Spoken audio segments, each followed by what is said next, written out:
Hey, this is more of a coaching vid than a what to do vid. This is nebbish. He's on an 18-game winning streak in TVZ. Actually, won 17 out of 18 using a new build. And so that new build's got him thinking all funny, and he's all excited about winning all these TVZs. So when he gets matched up against a Protoss, he does the sorts of things that make his TVZ so successful, which is to rush quickly towards higher tier units.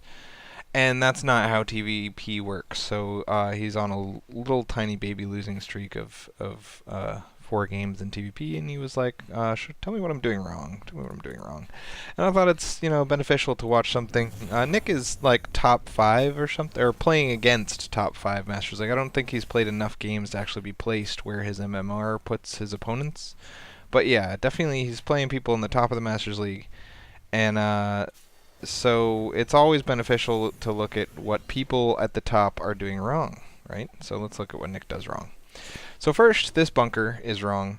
I've said repeatedly that there's a 5-minute mark where Protoss can come with a stalker, and you have to have either a bunker or a marauder by that point. But we're going to see that Nick gets a marauder, so he doesn't need the bunker.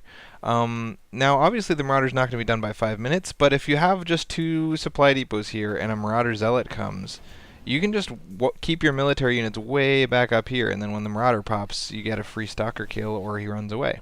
So you don't need the bunker that early. But you'll notice that because he built the bunker that early, that's 100 minerals that he doesn't have to spend on this marauder. So this marauder's a little bit delayed, and his marines are going to be a little bit delayed. And he just doesn't have enough money to produce off all 3 of these buildings because, first off, he has too much gas coming in and not enough minerals. Second, he made this bunker that's another 100 minerals that he's short. So he's just short minerals. This is the early part of the first 6.5 minutes. You're preparing for a 7-minute all-in from Protoss. You're saying, if I'm going to have a strong enough army to survive a 7-minute all-in, I really need to produce off just these 3 buildings and nothing else. And I constantly need to produce off those buildings. And so we're going to see, if you look at these benchmarks. At 6 minutes you want 1,000. He's only got 750, and at 7 minutes you want 1,500. It's 7 minutes right now. He's got 900 plus 200 or plus 100 is 1,000. He's got 1,000, so he's 500 short, 400 short, something like that. And then right here comes the push. So there's a reason for these benchmarks. You have to have something strong at. Whoa, he pulled workers. That's even crazier. You have to have a strong army when the push comes so that you can fight it off. Because like I said, all early Protoss pushes are weak. They take weak units that are bad against your units, and they try to win because he spent more. So the goal of the Protoss here is to say, I spent 2,000, which is exactly how much a good Terran is supposed to spend at this point. But I'm betting that you won't spend 2,000. And Nick plays into his hands by not spending 2,000. And now the bunker goes down. Luckily, he made another bunker, and so that's going to be okay and whatever. But if we look at this army spending, it's almost 8.5 minutes. The benchmark for that should be 2,400, and he's at 13. He's got half, a little more than half the army size that you need at this point in the game. And all that just comes down to getting this gas too early and getting the bunker, and therefore he had to skimp on marines. So the whole point of the early game TvP that me and Nick are doing is that Marines are extremely strong against everything that Protoss can make until AoE comes out. So you just want to have a ton of Marines. And you make Marauders because there's no better way to spend your gas, and then you make later tech units because, you need to deal with sentries somehow, and medevacs are nice. But really, the whole game you're supposed to be emphasizing Marine production, and the later this goes, he's supply blocked, so he's falling even further behind. The more you notice that Nick's Marine count is always ridiculously small, like 12 Marines. Shooting for, I think, 45 Marines at this point. Very silly. And, yeah, darling. Yes, I'm sure. So now Nick's army is half the size of the Protoss's, so obviously he's just going to lose in a straight-up fight. So really, this game didn't end here. It ended long before this. It ended when the Protoss decided to come with an 8-minute push.